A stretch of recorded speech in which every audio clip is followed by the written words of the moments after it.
করেছে। এনারা দেশের শত্রু, সমাজের শত্রু, ভালো মানুষের মুখোশ পরে তারা এই ধরনের অপকর্ম তারা করে যাচ্ছে।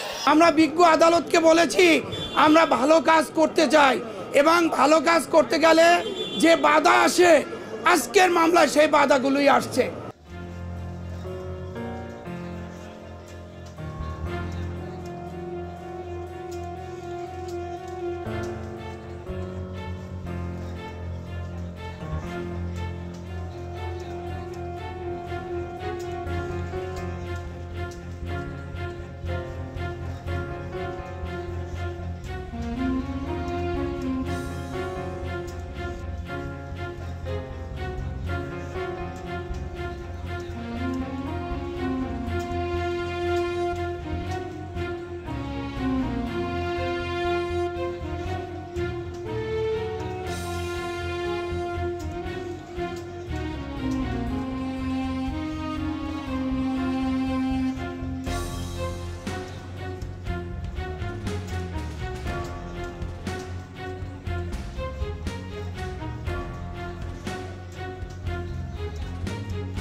আমরা বিজ্ঞ আদালতকে বলেছি আমরা ভালো কাজ করতে চাই এবং ভালো কাজ করতে গেলে যে বাধা আসে আজকের মামলায় সেই বাধাগুলোই আসছে।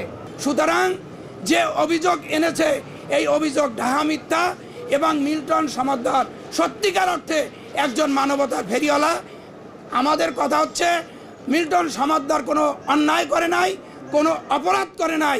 সুতরাং মিল্টনকে যে রিমান্ড দেওয়া হলো এই রিমান্ডে ইনশাল্লাহ সে নিরপরাধ প্রমাণ হয়ে চলে আসবে। বিভিন্ন জায়গায় কাটা, পেট কাটা, কেউ হাঁটু কাটা, শরীরের বিভিন্ন জায়গায় অঙ্গ প্রত্যঙ্গ কাটা, এই জিনিসগুলি সে করেছে। এনারা দেশের শত্রু, সমাজের শত্রু, ভালো মানুষের মুখোশ পরে তারা এই ধরনের অপকর্ম তারা করে যাচ্ছে।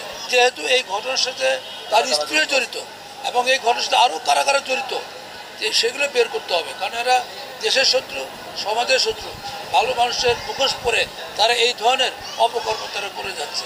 আমি মনে করি যে এই সমস্ত যারা অপরাধী তাদের দৃষ্টান্তমূলক শাস্তি হওয়া উচিত এবং এটা তদন্তে বেরিয়ে আসবে।